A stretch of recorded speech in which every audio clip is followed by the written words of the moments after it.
Hey guys, it's the Technologist here, and this is the Nanoleaf Aurora.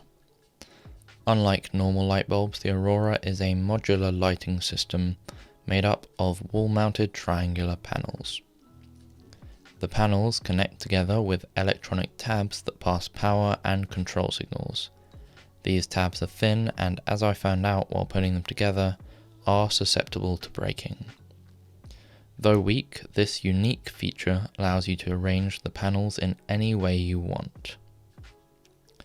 Let's get started building it. In the pack you get 9 panels, but you don't have to use all of them, so here I'm only using 2. The control and Wi-Fi module has 2 buttons. One is a power button to switch it on and off, and the second will switch through different scenes.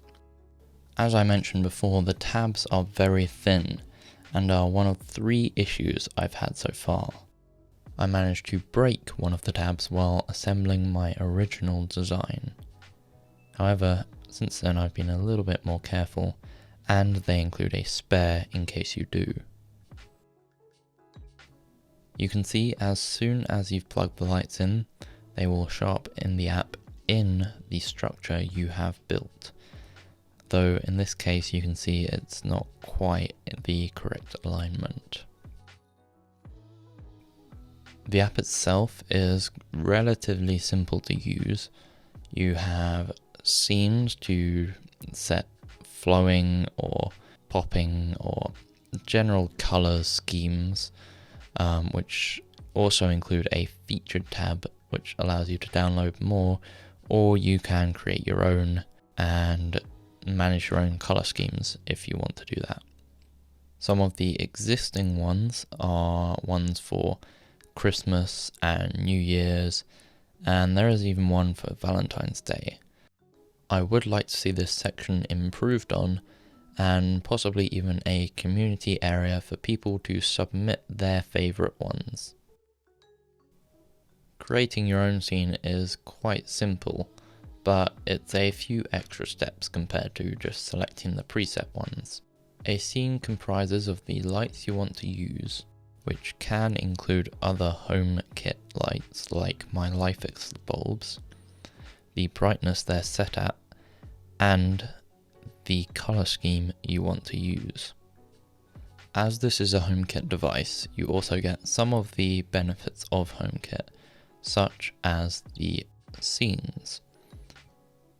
Here you can see I have access to the scenes I've downloaded in HomeKit, and these can be further altered and changed depending on which ones you want to use and which ones are your preferred. The Rooms tab gives you another method of controlling your lights and will let you turn on and off the lights in a room, both individually and all together. It also lets you select a monocolor setting from a color picking wheel.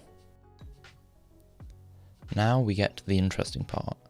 This is where you can manually customize your color schemes and build color profiles specifically for your shapes. First off, we can pick with no animation any colors and put them in any pattern you want.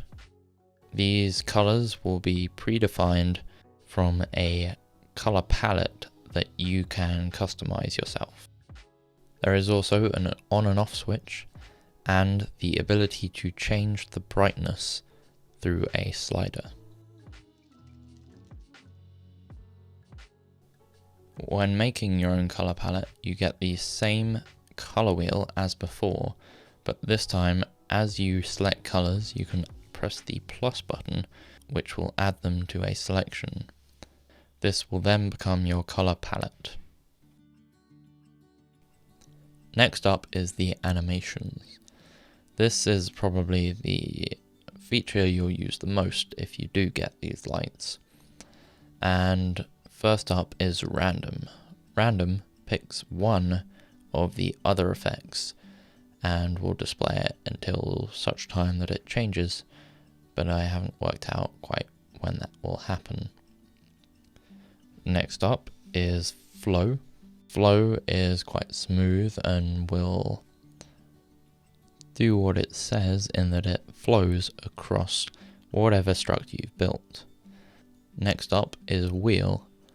Wheel iterates the colors from your color scheme over whatever structure you've built.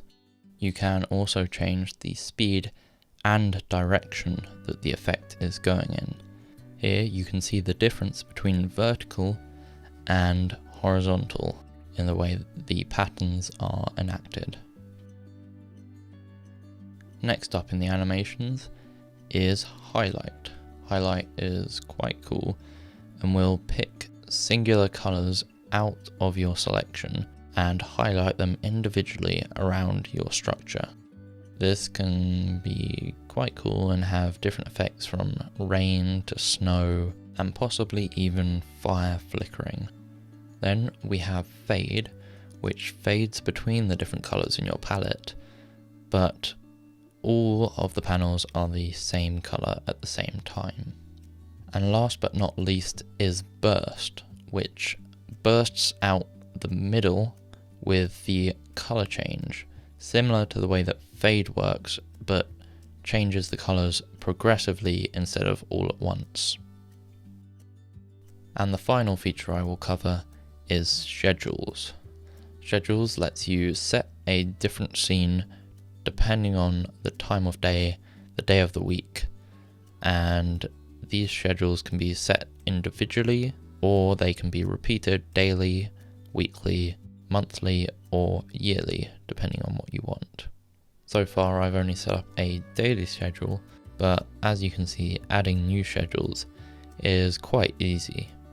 One thing I would like them to add is the ability to select a random scene so you don't see the same scenes every day of the week.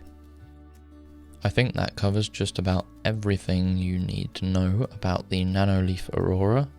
I did have a few issues when I first received the product. One was a connectivity issue with my Wi-Fi, and the second was a couple of the panels were damaged, but their support did respond and sent me some new panels to replace the ones that were broken. If you liked this video, please give it a thumbs up. If you didn't, please let me know why.